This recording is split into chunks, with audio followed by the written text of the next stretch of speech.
Right, so you guys were asking me about diversity during the medieval period, in particular, diversity between Asians and Irish people in the medieval period.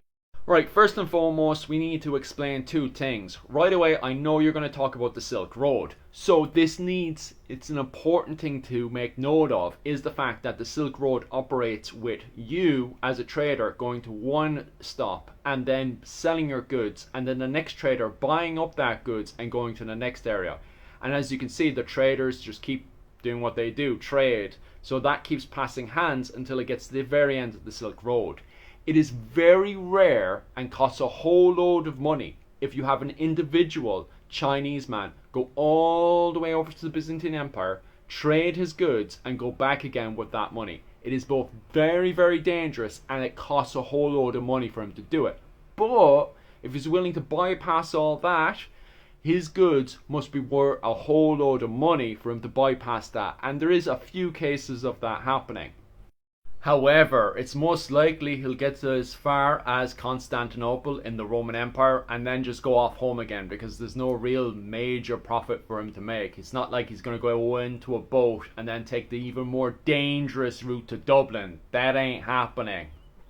The only records we have of any Chinese going past the Roman Empire in Constantinople is actually Christian pilgrims, and they're made a huge, massive deal of. First off, they're heavily recorded because, hey, look, it's a Chinese person. It's not every day you see a Chinese person.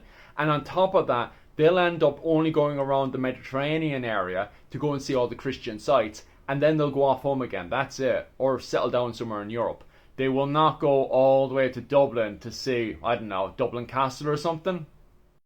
Now, what we do have a recording on is slaves in China. We do actually have white slaves in China, and vice versa. The Chinese record selling Asian slaves into the Silk Road network. So it is actually possible that perhaps Asians weren't properly recorded. Like, if you look at the records for the Byzantine Empire, they kind of just slap on foreigner and that's that. So it's very much on the debate. So that foreigner link goes over to Kiev, and hey presto, that's actually a Viking trade route. So we've gone from the Silk Road, where a slave could be, onto Kiev, and then into the wider Viking trade network. However, there's no hard evidence to prove any of that. But if you are a unique Asian slave, you'd probably be costing a whole load of money. So a whole load of nobles will be bargaining. So it is in the realm of possibility, but we just don't know.